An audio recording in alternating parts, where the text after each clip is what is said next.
ফাঁসি হবে না, প্রথমে শেখ হাসিনার ফাঁসি হবে। দেশের সীমান্তে বিডিআরের বাঘদের দেখতে চায়। ছিল সুপরিকল্পিত বিডিআর হত্যাকাণ্ড। এই দেশের মাটিতে শেখ হাসিনার জায়গা হবে না। বাংলাদেশের 18,400 বিডিআর তাদের নিরাপত্তা দেবে। প্রত্যেকটি বিডিআর সদস্যদের, নির্দোষ বিডিআর সদস্যদের চাকরিতে পুনর্বহাল করতে হবে। জেলের তালা ভেঙে বিডিআর নিয়ে আসবো। জেলের তালা ভাঙতে এই কয়েকজন লোকই যথেষ্ট।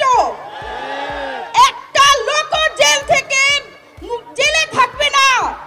বিডিআর মুক্ত হবে 9 তারিখে এবং এটা আমরা সফল করব। এটাই আমাদের দাবি। বিডিআর পুনর্বাসন করতে হবে। বিডিআর কে সম্মান ফিরিয়ে দিতে হবে। বিডিআর এর যে সম্মান বিগত সরকার নষ্ট করছে, সেই সম্মান বিডিআর এর ফিরিয়ে দিতে হবে। বাংলার মাটিতে কারো ফাঁসি হবে না, প্রথমে শেখ হাসিনার ফাঁসি হবে। শেখ হাসিনার ফাঁসি দিয়ে পরে অন্যজনকে ফাঁসি দিতে হবে। শেখ হাসিনা সরকার এত খুন করে আবার দেশে আসার পায়তারা করে, আর এখনো বিডিআর মুক্ত হয় না। এই সরকার আমরা আসতে দেব না। কোনোভাবেই দেশে ঢুকতে পারবেন না। ভারতেই তার থাকতে হবে। তার শ্বশুর বাড়ি ভারত, সেখানেই তার স্থান। এই দেশের মাটিতে শেখ হাসিনার জায়গা হবে না। বিশেষ আদালতের মাধ্যমে যে বেআইনিভাবে চাকরিচ্যুত করা হয়েছে বিডিআর সদস্যদের, সেই বিশেষ আইন বাতিল করে প্রত্যেকটি বিডিআর সদস্যদের, নির্দোষ বিডিআর সদস্যদের চাকরিতে পুনর্বহাল করতে হবে। আপনারা সরকার বলে দিন, আমরা পারবো না, এই তদন্ত কমিশনকে নিরাপত্তা দিতে।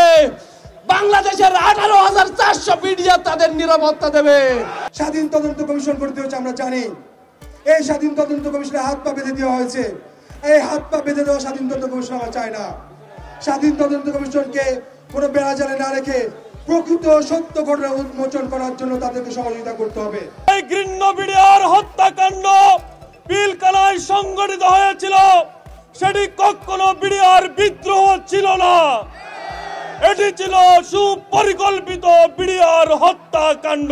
দেশের সীমান্তে বিডিআরের বাঘদের দেখতে চায়, যারা ভারতের সাথে চোখে চোখ রেখে কথা বলতে পারবে।